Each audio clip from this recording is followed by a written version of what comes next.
And a Fox News alert to begin happening now on Hurricane Sandy. That storm already slamming Cuba. Now we have brand new tracking, which shows where this massive system might be headed next. And it is not good news for those who live in the northeastern United States.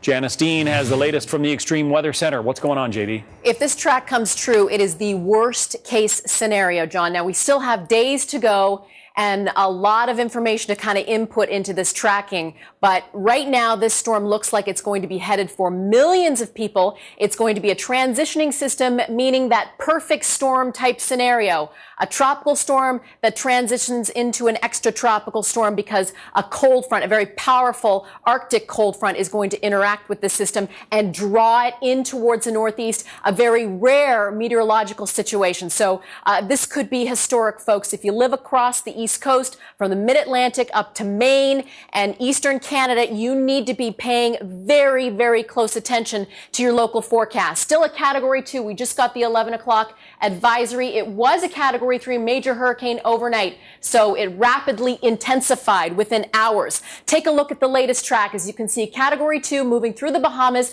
It hugs the coast Friday into Saturday, but look at what happens as we head into early next week. The worst case scenario right now, moving right into millions upon millions of people. And this could cause extensive, catastrophic damage. I'm not just standing here making this stuff up. I want people to really pay attention to this because, again, this could be worst case scenario. At any rate, we're dealing with high seas, rip currents, beach erosion, coastal flooding, certainly storm surge as this storm moves on shore. The exact point or location where it's going to move on shore still not known yet, and the exact strength still not known yet. But we are going to see torrential rain and flooding inland. High winds, 60, 80 miles per hour, significant power outages that could last for weeks for millions of people, and down trees. John, we've still got foliage on the trees, and winds in excess of 60, 70, 80 miles per hour is going to cause extensive damage. I just want to show you one of our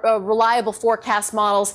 It is really becoming apparent that we are going to be dealing with a system that is going to come onshore. Again, anywhere from the mid-Atlantic towards Maine. Need to be paying attention. But John, our mouths dropped at the latest tracking that shows this system going right into New York City. Obviously, we've got days ahead to really hone in and get this forecast right, but people need to be paying attention. We do think that this storm is going to come on shore, and it's going to cause a lot of damage. And it's a big, broad storm, too. So even as it skirts up the coast, it's going to be dumping a lot of rain and wind on people. Because it's transitioning into, you know the movie The Perfect Storm? It's a transitioning storm from a tropical to an extratropical. And what that means is the wind span is going to be greater. Winds, tropical storm force winds extending 300, 400 miles from the center of this storm. Wow. It's going to be a battering storm affecting one of the, the largest city in the nation. Wow. Janice Dean, thank you. And I know you'll have more on that throughout the hour.